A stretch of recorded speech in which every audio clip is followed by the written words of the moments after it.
Panitera Pengadilan Agama dan Badan Pertanahan Nasional Kabupaten Blitar, serta pengacara penggugat mendapat protes dari Anang Supriyanto, salah satu tergugat dalam sengketa ahli waris di Kelurahan Kanigoro, Kabupaten Blitar.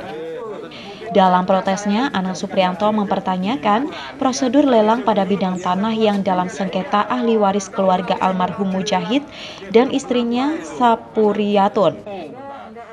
Usai mendapat penjelasan dari Panitera Pengadilan Agama Blitar, pengukuran tanah warisan dapat dilakukan sesuai putusan perkara Pengadilan Agama nomor 2639 PDTG PA Blitar tanggal 14 Desember 2020. Ada 3 objek lahan yang akan dilakukan pengukuran, yakni sebidang tanah berukuran 700 meter persegi, kedua tanah dengan luas 750 meter persegi, dan ketiga area persawahan seluas 3.500 meter. Sesuai keputusan hukum agama, pembagian objek warisan untuk anak laki-laki sebanyak 2/12 serta hak anak perempuan sebanyak 1/12 yang akan dibagi kepada 8 ahli waris, terdiri dari 4 anak laki-laki dan 4 anak perempuan dari almarhum Mujahid. Kami sesuai dengan surat tugas dari Pak Ketua melaksanakan eksekusi lelang nomor 1 eksekusi Pengadilan Agama Blitar atas putusan atas putusan dari perkara Pengadilan Agama nomor 2639 PDTG 2020 PA Blitar tanggal 14 Desember 2020. Nah, di sini ada pihak pemohon yang dikuasakan oleh Pak Agung dan Pak Hendi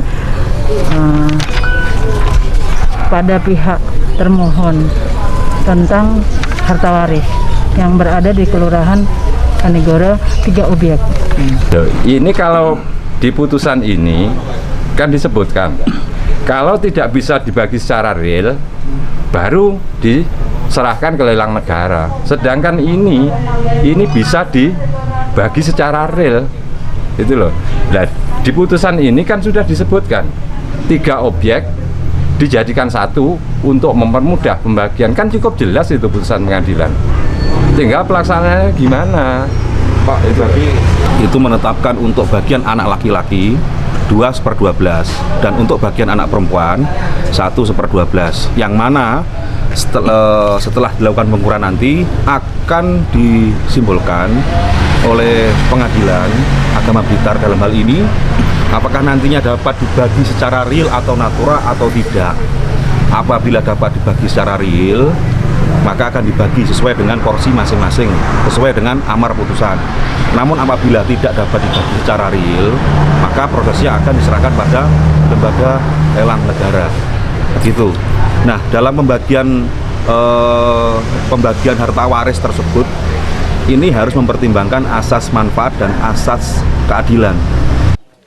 Dalam sengketa ini, waris keluarga Mujahid ini, pihak Pengadilan Agama juga mempertimbangkan azab keadilan dan azab manfaat.